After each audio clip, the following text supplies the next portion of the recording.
The Interceptors, the most high-tech police unit Essex Police have ever deployed. Their officers are pursuit-trained and specially selected for the unit. With Mitsubishi Evos, a chopper and Subaru Imprezas, they're in pole position to deny crooks the use of the road. Coming up in the programme, a run-in with a stolen BMW,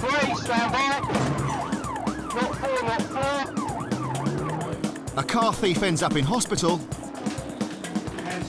and an illegal driver is dealt a crushing blow.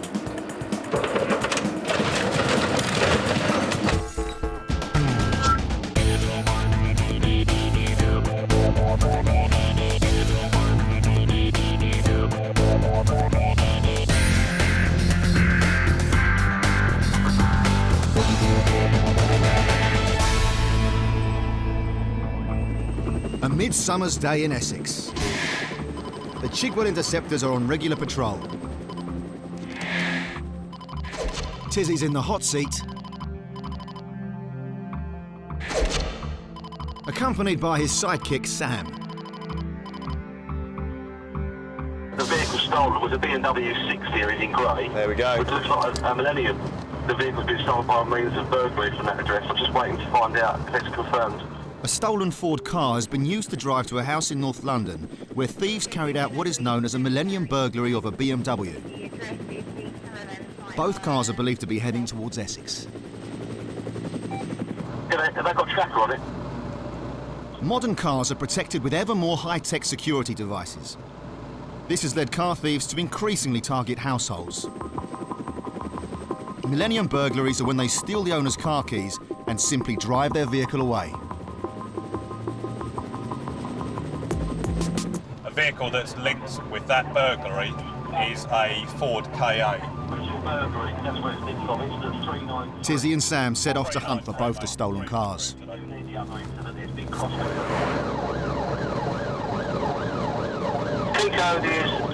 The Ford's been spotted.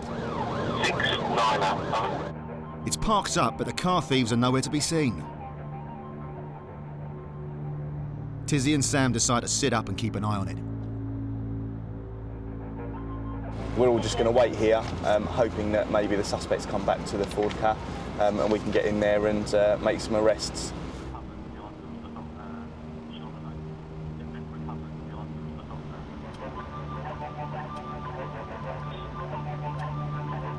High-end cars are often targeted by thieves to order, but the stolen BMW is fitted with a tracking device.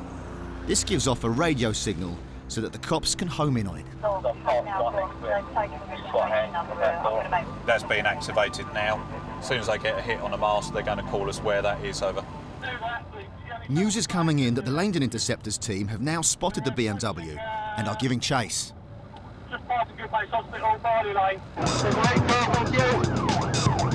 Dennis is at the wheel in the Evo.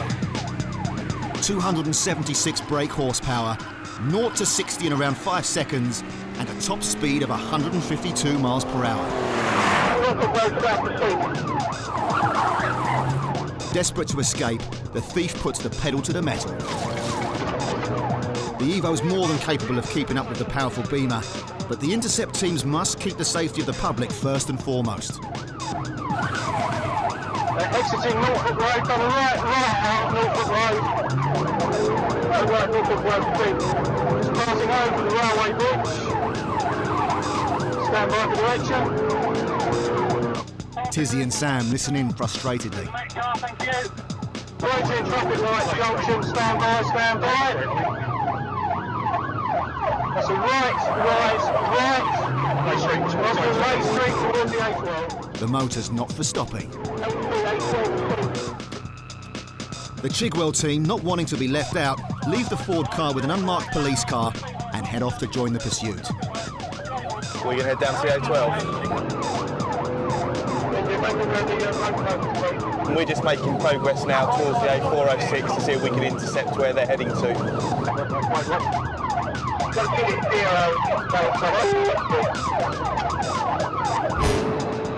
At speeds of over 100 miles per hour, the car thief heads towards London's inner ring road, the North Circular.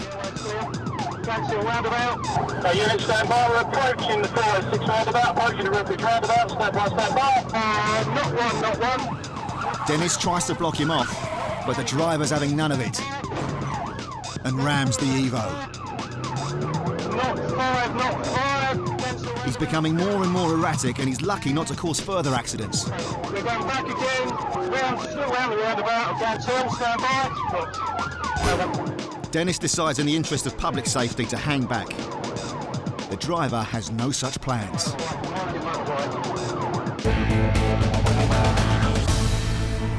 Coming up in part 2, the car thief takes drastic action. Just put your hands like that for me. Sponge loses his patience. No. I said no. No! Okay. How many times? No! And Biggers has his easiest seizure yet. Wow, is the truth so? What's the point?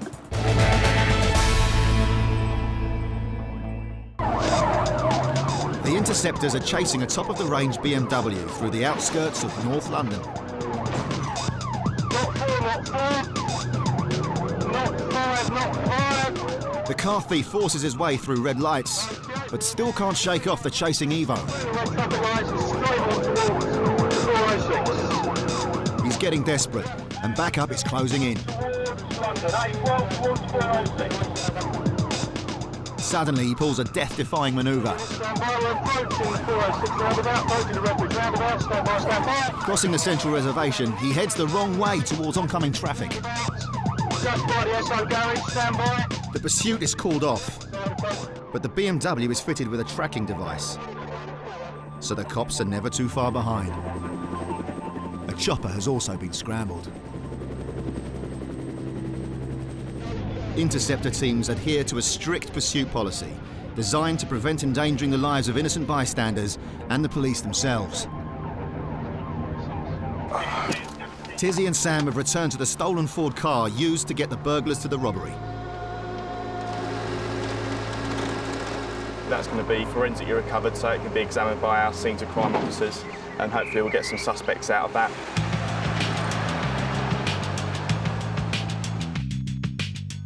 The Langdon crew have also found the Beamer. It's been abandoned. Frustrating for the cops, but still a success, as both cars are recovered and returned to their rightful owners. On that road, up onto the roundabout, is on the wrong side of the roundabout now, taking the roundabout. Over 2,000 cars are nicked each year in Essex alone. And he's gone. Stand by. Catching up with a stolen vehicle is one thing, catching a driver is another, as most car thieves do a runner. Yeah, he's stationary in the car park, driver out. And even when caught, they'll still try every trick in the book to avoid getting done. A busy Saturday morning in Essex. Mark is out and about in the Scooby and ready for action.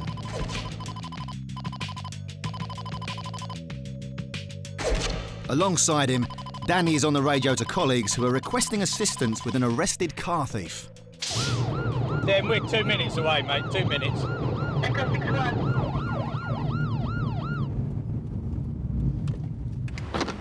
The driver of the stolen vehicle's claiming to be ill. Dan suspects he's faking it. Right. This bloke reckons he's having a heart attack. Do you want some water? Yeah, I can get you some water. Sit up then, I'll get you some water. The car thief was well enough to smash the window and hotwire the car earlier.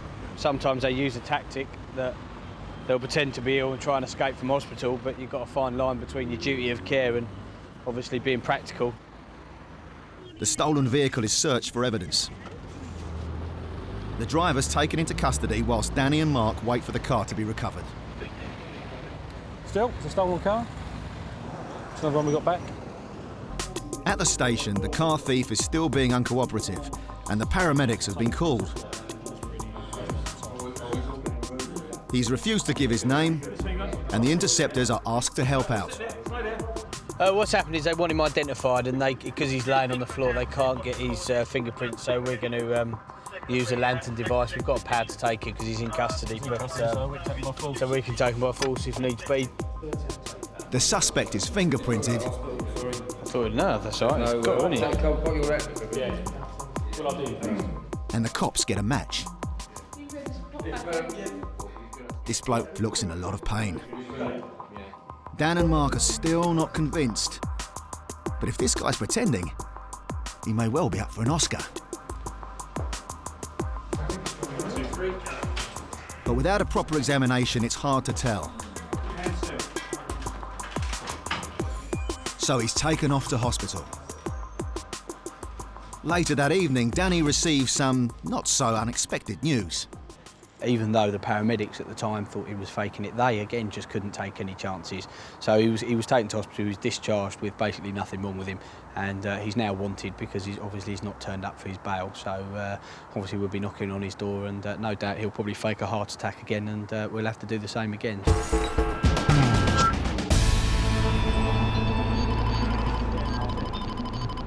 Whilst some will give any old excuse to try and get out of a conviction, others simply spill the beans without question. Biggers is out on his own, in Harlow.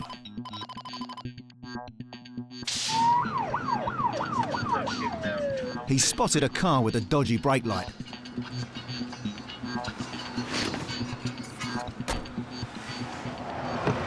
Tell me what you know. What are you going to admit to before I even ask you? Well, my brake light, and Right. I know I've got to change that. Yeah, and? And my insurance? Yeah, what Yeah. about it? That he has run out, and I have got to get some new ones. Okay. And I have been looking in the paper and on the net for it. Right. So, and I have finally got paid, so I can go and get some. Right, okay. Appreciate what you tell me. Awesome. Thanks very much. That's okay. I'm going to tell you, obviously, you're going to be reported for driving a motor vehicle with no insurance. Yeah. All right. Also, your MOT's out. Ran Is out it? in May. Yeah. All right. Excuse me. And to that, you don't have to say anything, but it may harm your defence if you did not mention now. I something did should not later rely know. in court. I didn't All right. realise that had Right. gone. I knew the insurance, but no.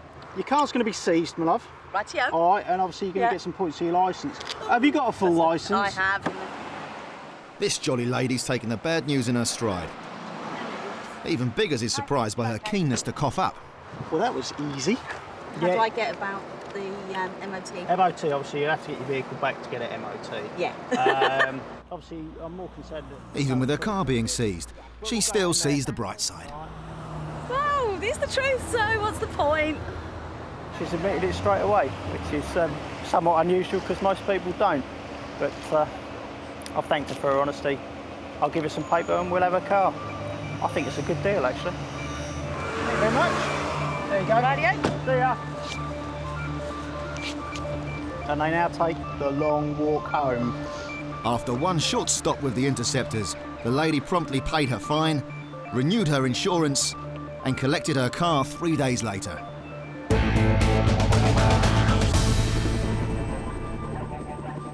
Oxfordshire, and a world record 1,000 Subarus have descended on Banbury for the Colin McRae Memorial Gathering. McRae was the famous Impreza driving British World Rally champion, sadly killed in a chopper crash in 2007.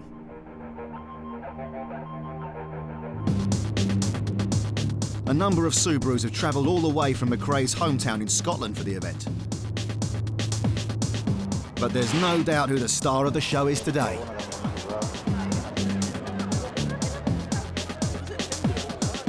Temporary Chief Inspector Paul Moore and Tizzy are loving their celebrity status and are getting down to some serious car talk. Yeah, GB270, yeah. You just press the button and it gives you 10 seconds on the radio to talk. So the Intercept team was formed about 4 years ago and we had Volvos. And, we were just chasing people all the time. As soon as we took these on, they just dumped the car and run. And I'm in the middle of Chelmsford. And all these Subaru people were looking at me and beeping and... We do service them every 4,500 miles, whether it needs it or not. The STI's got the top end and a little bit quicker acceleration. Yeah. But actually that one's better around the corners. Go on. Yeah, you sit in there if you want. Just going to sit in it. Wannabe Interceptors are vying to get behind the wheel. The punters are all keen to get a photo in the Scooby, but it's not long before Tizzy and Paul spot a photo opportunity for themselves. Hang on, it looks a bit complicated. With none other than fifth gear presenter Vicky Butler Henderson. How do you work this camera? Oh, good. Come on, the silver one. Is it on? Yeah, just push the silver one. That's what I did. You're nicked. Special interest weapon. Let's be having you. All in all, it's been a successful bit of petrol-head PR for the Interceptors. Yeah, in actual fact, the car of the show is without doubt this one.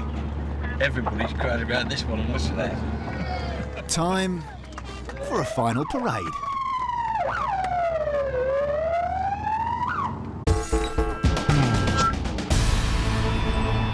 Over in Colchester, Biggers is waiting for a colleague and facing a major problem. Short eggs or eggs ain't meant to do that.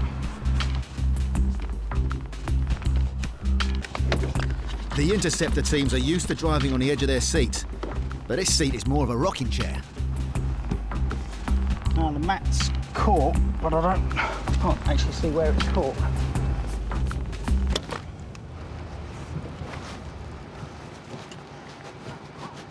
The seat has come loose on the car. Not really quite sure why, but there is a few larger chaps on our shift. One of the many hazards on British roads is the ever-increasing number of overseas visitors who are not used to driving in the UK. A peaceful Sunday morning on the outskirts of Chelmsford. Biggers has been joined in the Scooby by Sponge, who has no time to relax. He's spotted an erratic driver who doesn't seem too familiar with the area.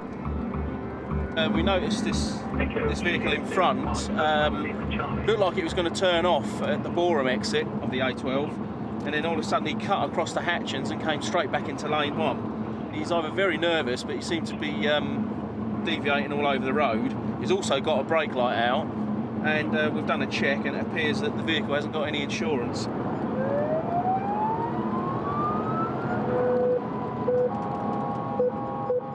The driver also seems unfamiliar with road safety. First he signals left, but he doesn't turn left. No, don't stop there. No, you carry on. Don't give us that, mate. You should be looking. Then he decides to park on the edge of the carriageway. No. Get alongside him quick. Can't, mate. We need to have a serious word with this bloke. Yeah, I think we'll direct him in the next one. Past his text. Sponge has a word and tells the driver to follow them to a safe parking place. Getting busy though, isn't it? Getting out here, isn't it?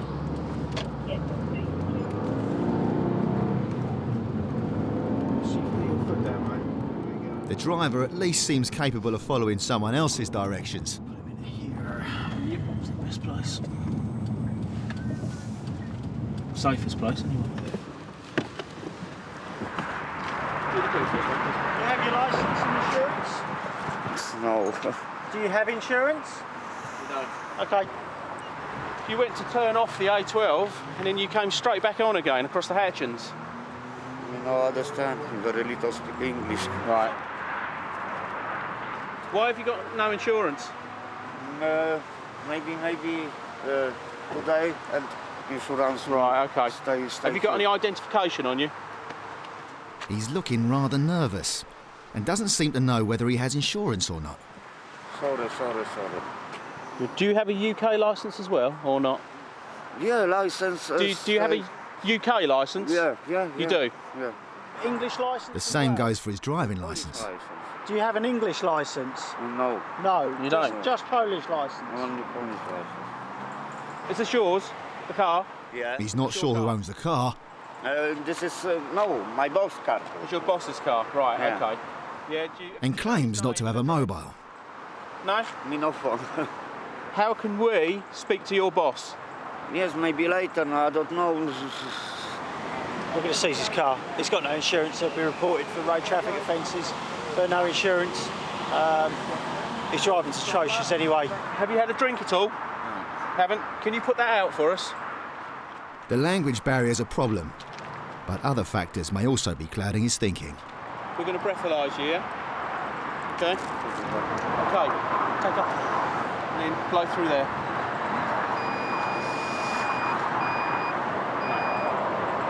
Have to blow harder. For somebody who's not been drinking, he seems reluctant to blow into the breathalyzer properly. Blow. I can smell alcohol on your breath. No, right? Listen to me. I can smell it. Were you drinking last night? Last night. Right. You need to blow in. You need to blow or you'll be arrested, okay? Blow.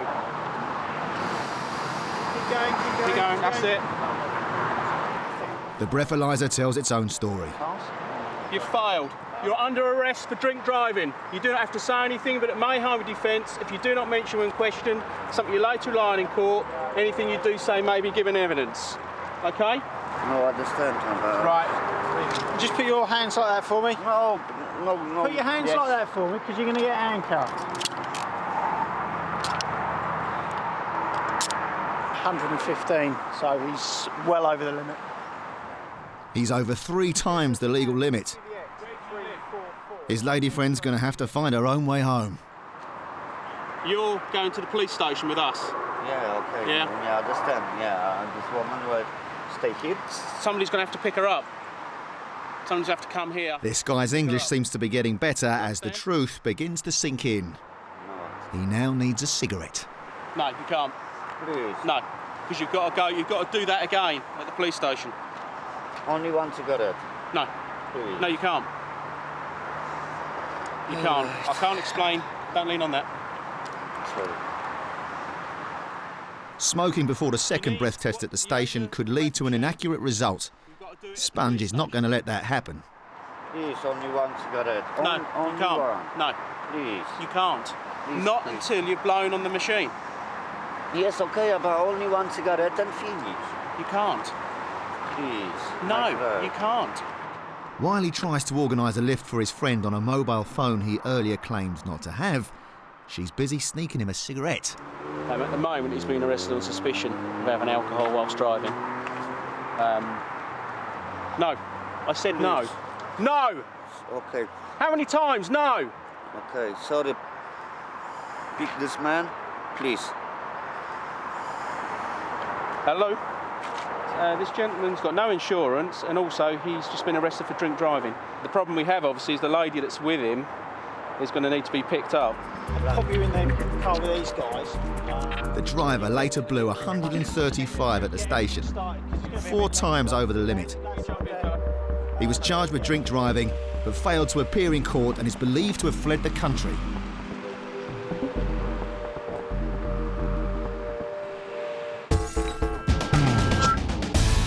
Coming up in part 3, Tizzy and Mark team up with CCTV security. You've stole something that don't belong to you. Right, that's why you're under arrest. A seized car meets its demise, and a boy racer has some explaining to do. You're going to come down to the police station because you're under arrest for possessing offensive weapons.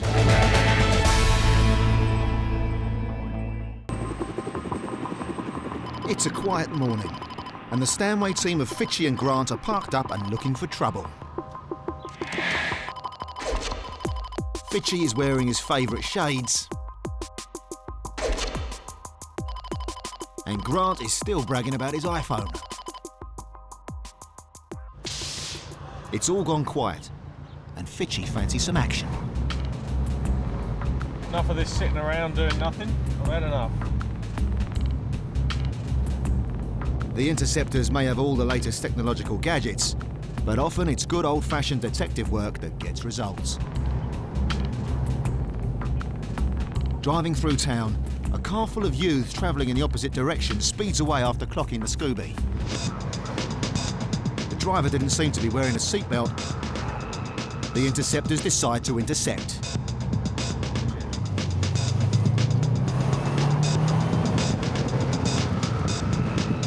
The car makes a sudden sharp turn into a housing estate. Get my way.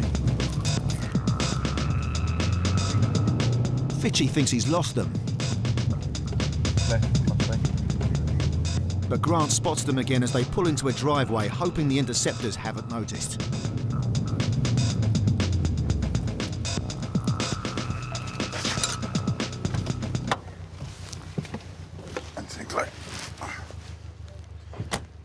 What's the problem? Nothing. We roared off. Right, yeah, sorry, I phoned it. Roaring off, weren't you? Didn't have a seatbelt. What's that doing in there? We was playing around the other day. You playing around us the other day. What's that doing in there? Got a cricket bat in the Where's the bowl? Where's the ball? Show me. It's soon obvious why they tried to leg it. because he's roared off and because he's got that baseball bat in there, we're going to search the vehicle in case there's any other prohibited weapons. And it doesn't take long. Oh, another one. They got him from Poundland the other day. Hey? They got him from Poundland the other day. Looks like these lads may be expecting trouble. Oh, and a lock knife. It's not yours. It's in your car. Yeah. What? It's in your I'll control. tell you what's going to happen, fella. Yeah. You're going to come down to the police station because you're under arrest for possessing offensive weapons. Can I okay? just say one thing? No? It's my mate's funeral today and it's in about Right. 3 hours. Well, you're under arrest because you've got a lock knife and you've got baseball bats in your doors. Step over there and we'll put you in the back of the car. Can I get a It's shirt? not usual to attend a funeral with bats and knives. Whoa. What else is he hiding? Searcher. Got anything else you shouldn't have on you? Phone. We can talk about it down the police station. There you go. And he seems to be prepared for almost every eventuality. He's got some anodine extra in case the lady he meets has got a headache. He's got some Popras to keep him going, energy-wise. He's got a slightly different branded but equivalent to a Viagra tablet to keep him going as long as possible, and one condom. He's also got balaclava in the door pocket. Not quite sure what he needs that for, but there's a couple of them. He could make some lady very, very happy for a night, I'm sure. Fitchie allows the suspect to change his shirt and shoes for the funeral. Mind your back. Just let this fella through. Grant suspects that these kids may be tooled up for some kind of payback. I wouldn't be surprised if the funeral they're attending is of that kid who got run over. Yeah, and there's been a lot of attacks against cars and kids ganging around with knives, isn't there, because of that? Yeah. Who else uses that car apart from you? My mum. Your mum? Okay. Is the Viagra tablet yours or somebody else's? Yours.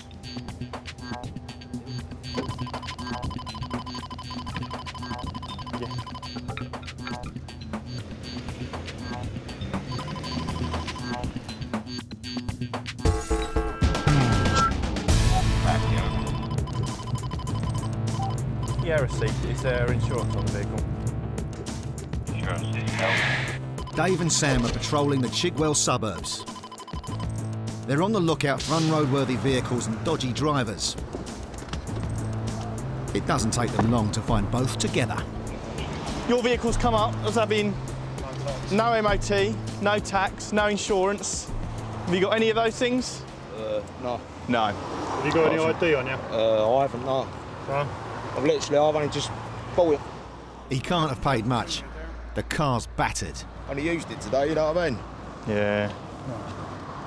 Mum said she was going to insure it this morning. Well, unfortunately, it's the driver's responsibility to check their insurance. Yeah, I know, you know what I mean? Ain't down to mum, is it? No, no. Big boy now, isn't it? Yeah, tell me about it. When did you get banned from driving? When I got banned from driving? Yeah. Years ago. Right. You've never applied for your driving licence back, have you? Yeah. Well, according to DVLA... As a legit driver, this guy scores a big, fat nul point. So I'm going to report you for all 3 offences, OK? Driving otherwise in accordance, using the vehicle no insurance, using the vehicle without an MOT. He could virtually keep the police in a job on his own. He's got no insurance, no tax, no MOT, so we'll seize his car and he'll get reported for those offences. Smoke too much. Do 40 fags a day. That's far too much. Hey? That's far too much. Got a stressful job, mate. Battery, that kind of stuff. With a hefty fine and no car, his stress is only going to increase. Are you going to want to get this vehicle back? I'm going to want to. Yeah. Because there's going to be a charge to get the vehicle back. £105. That's it? You've had it done before, you know haven't the you? silly thing about it, yeah? Go on. It's a work for on time 18 months ago. You know all about it then? Yeah. Rather than pay for the recovery, he's decided to wave goodbye to his bashed-up banger.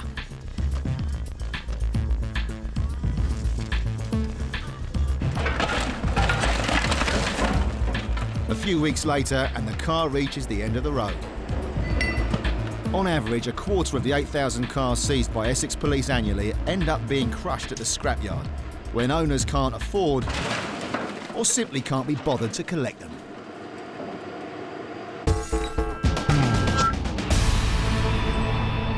Chelmsford. With a population of over 110,000, there will always be some people up to no good. And like in many towns across Britain, there's always someone watching over them. These two geezers are suspected of stealing from a local store. CCTV cameras are tracking their every move. They don't seem to care about other people's property. Security are keen to find out what's in their bulging bag. Tizzy and Mark have been called in for a stop and search. TV, what's this spot, Christy? What does he look like? He's wearing untidy clothing. He's a grey tracksuit with a bright red hood and a t-shirt exposed. It's got a bit of skin from the description of it. It's widely known that criminals often return to the scene of the crime, but these dumbos have decided to do so while still carrying the swag. The CCTV cameras follow them into the underground market and lose them. This male was last seen entering the retail market. Is that near this Market Square area, whatever it's called? Quebec Tango 82 received. The suspects have returned with hot dogs. They may have twigged that they're being watched, as one of them dumps his shopping bag under a van. Although the Interceptors generally pursue criminals in their cars, when duty calls, they react like any other bobby and hit the street on foot.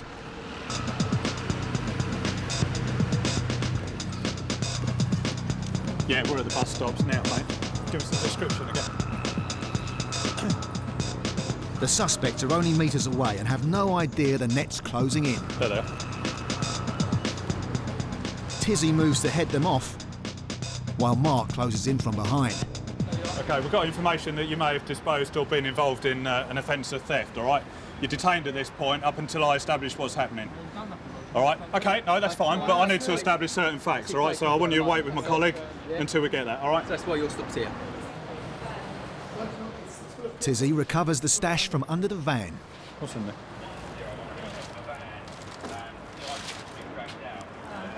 Yeah, Quebec Tango 82. See what we do. Push them over this way. The suspects have just enough time to finish their hot dogs before being cuffed and arrested. You've been arrested on suspicion of theft, From all right? where? That's all I need to at the moment, Yeah, well, all right? I ain't seen this police station for 10 hours and not knowing what I've been arrested for. Oh, you do know why you've been No, arrested, no, because I've I've just got a clue. explained it to I you. ain't got a Theft. clue. Yeah, Theft. yeah, I haven't got a clue. What does Theft theft from mean where? to you? I don't know, don't understand Right, what it you're means that saying. you've stole something that doesn't belong to you. From where? Right, that's why you're I under haven't arrest. stolen anything today. Right, I'm not discussing it with you. I ain't. I'm telling you why you've been Yeah, I arrested, don't because you don't know, understand but I've now told you.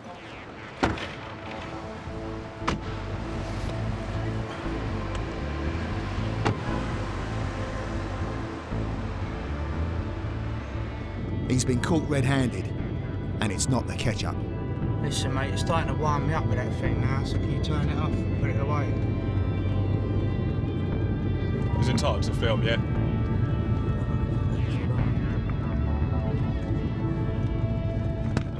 They're busy eating their hot dogs, so most of it's gone on the bag. I've just thrown it away. But there's a Corder's telephone. Back at the station, the cops check out the bag. They don't really look like that they should have that many DVDs on them, really, should it? Amongst the stolen gear, the numpty's left his calling card. A personal letter with his name and address. He's going to struggle to wiggle his way out of this one. Right. The Interceptors have got the result they were after. He's received an 18-month suspended sentence. His mate was charged with theft and eventually pleaded guilty.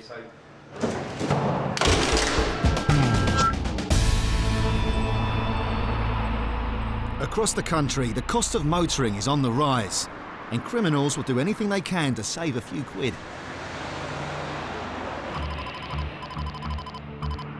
It's Saturday morning, and a fixed ANPR camera on the A12 has alerted police control. A white van is heading towards Stanway. An intelligence marker suggests that the driver may be wanted. 10 miles down the A12, Fitchy and Sponge get the orders to intercept. There's a vehicle that's activated an ANPR camera on the A12. It's got various offences, mostly making off fuel offences that haven't been paid for. We're just going to set up on the flyover here at Stanway and see if it comes past, and obviously if it does, we'll stop it and speak to whoever's driving it. This is a Vivaro. Oh yeah, so it might be smaller, yeah. Like a Transit Custom, is it? Yeah, I think so. Same shape as the Renault one, isn't it? Because Vauxhall and Renault did it together. All right.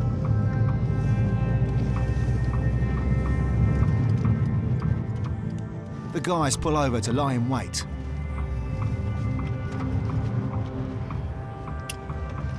I thought the camera was southbound, just that he confused me, that other unit, by saying he's going up to Toys R Us.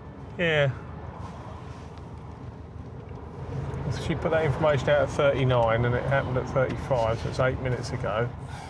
The vehicle surprises them by passing earlier than expected. That was KG. What? That white one there? Sure. I'm sure it was. Just going to have a look. Fitchy puts his foot down. It won't take long to catch up in the Scooby, as long as other drivers get out of the way. Foolish man sitting in lane 3. We believe that the van up ahead, this white van up ahead in lane 2, about 3 cars up, we believe that's the index that was circulated as being the hit on the ANPR. We'll pull over the driver and we'll find out what the score is for making off. Pulling up alongside the suspected vehicle, Sponge indicates to the driver to follow them. August 1 was this year or August last year? Hello mate, how you doing? What's your name? All right. The van's tax is out of date and the driver doesn't appear to have a licence. We'll check and see what's on their database. But that doesn't stop him whinging. You stop swearing at me, mate. I haven't sworn at you once, are you? Well, that's about 6 times you used the word and I don't appreciate it. So just stop swearing at me. Fella, just stop swearing. Right, I won't swear, but all I right. was to the airport the other day and I do this every day. I don't care. You got no rent on the car, have you? On the van? Well, my wife's done it, like, right. Done it. You haven't got it on there, so at the end of the day, we've got a legitimate reason for stopping you. Right, so we'll do what we've got to do, then we'll go and you can go. All right? All right, no way. But stop swearing. Stop swearing and stop moaning about it, because at the end of the day... I'm not moaning, it's just frustrating. At the end of the day, you're not exactly on the right foot, are you, without any tax on your van? Fair enough, right. So do me a favour, sit in your van for a minute and we'll come back to you. Quick Tango 87. It's insured and it's got MOT. 87, can you do a name check for us? Insured to him. Okay, mate. Fitchy gets on the radio to check if the driver has any previous. Yeah, received. Has he got any convictions recently showing for making off without payment? He says he was dealt with for those offences for about £600 fine. Turns out he is a wanted man on 2 counts of stealing fuel. In relation to the making offs, they've all been done in that van. He's got 5 previous convictions for making off without payment. They're basically saying that they're still outstanding, they haven't been dealt with, and we can only go on the inquiries that we've made and the records that we've got. Yeah. To deal with that, we're going to have to take you in, so at the moment you're under arrest and suspicion of those offences. This petrol thief's luck has just run dry. We're taking the van, it's going to go to a compound. The guys here are going to be walking, and he's coming with us on suspicion of 2 other offences of a similar nature, making off without payments in other force areas. He openly volunteered the information, as you heard, that he'd been done for it recently. It's tough, really. Get legal or get nicked. Simple. Coming up in part 4, Steve makes a surprising find. Needles in the glove box. Now, what have you got in there? Well, congratulations. And Biggers invents his own unique car safety concept. Gone too airy-fairy nowadays. Needs to be spikes in airbags. Forget airbags, there needs to be a spike. You are shaking like video, you are. Look at your hands. Basil and mate, Tesco's. We'll take your top off in. Vehicle check, please, and a couple of name checks when you're free. Out in the countryside near Langdon, Danny and Steve have stopped a car they believe to be involved in a theft. We saw this car go past us and we actually thought they were someone else. We turned around to follow it. We've stopped it. We've taken their details and checked them out, and it appears they've got some sort of history with drug abuse. You don't use needles in here, do you? No. Steve needs to be careful when searching the car. Not we going to find anything in the car at all. Got anything around there? Around your backside? Right. We've got to search your car. I ain't about to go doing it when you've got needles in the glove box. Now, what have you got in there? I didn't know there was needles. Don't give me that. You've got silver foil in there. You've been doing all sorts of in there. Needles in there. I swear down. What else is in? What else is in there that we've got to be aware of? So I'm going to go get enough needle in my finger. Well, whatever. You're driving it. It's your motor at the moment. So what else is in there? Steve is right to be cautious. Drug paraphernalia can carry infectious diseases. Not only are there needles in the glove box, Danny spotted 4 joints. Sure. Got all these legs of lamb out your nails. You're talking, mate. Well, tell us where they come from, or I'll just arrest you now for sus theft, both of you. Just told you where they come from, yeah. Don't believe Your you, mate. nans. Yeah. You stole them from your nans. Where's your nan live? The cops are not falling for any of his lamb excuses. Mate, just tell me what shop it's come from. I ain't nicked them from no shop, mate. Just telling you, I ain't nicked them from no shop. Listen to me, right? I can make life very, very difficult for you, right? I'm asking you to tell me where you've got them from. The fact is you're going to come in either way, so once the decision's been made you're going to get nicked, you may as well say where it's come from. It's off to the station. And inside the car we found a lot of frozen meat. I think there's 4 or 5 lamb joints. And that's not really the sort of thing you carry about on a warm Sunday afternoon. So we spoke to him about it. He wouldn't account for where it came from, so he's been arrested on suspicion of theft. No further action was taken with the female driver, but the meathead got a 6-week suspended sentence for theft and was forced to enter a drug rehabilitation program.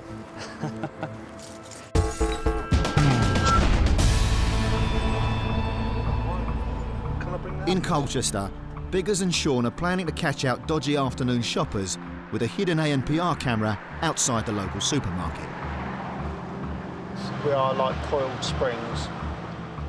It seems the baddies have taken the day off. Well, these are all law-abiding citizens.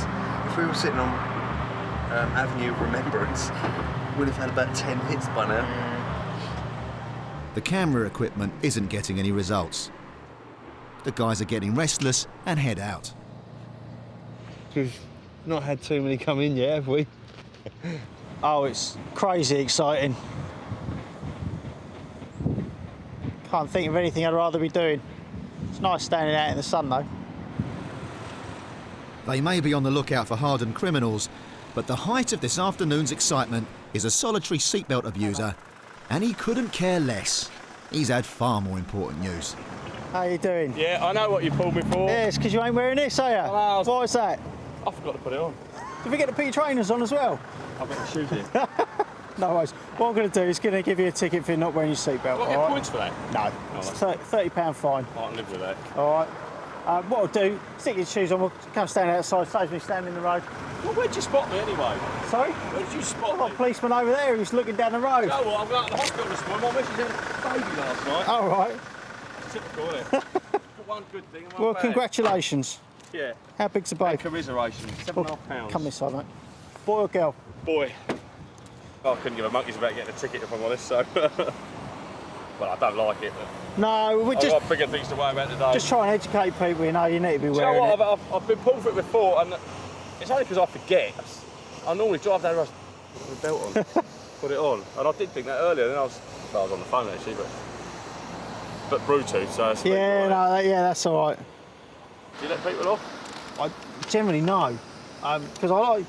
It's a bit of a warning because I know you've had the new baby or something. If something happened, you know, mum and baby were left without dad, aren't they? Yeah.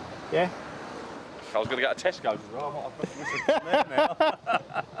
All right, have a nice day, and congratulations again for I've the got baby. to put my belt on to get in there, have I? Just huh? Go on. Don't go in there and nick me as well. No, go on. Right. See you later, mate. See you later, boys. Take it steady.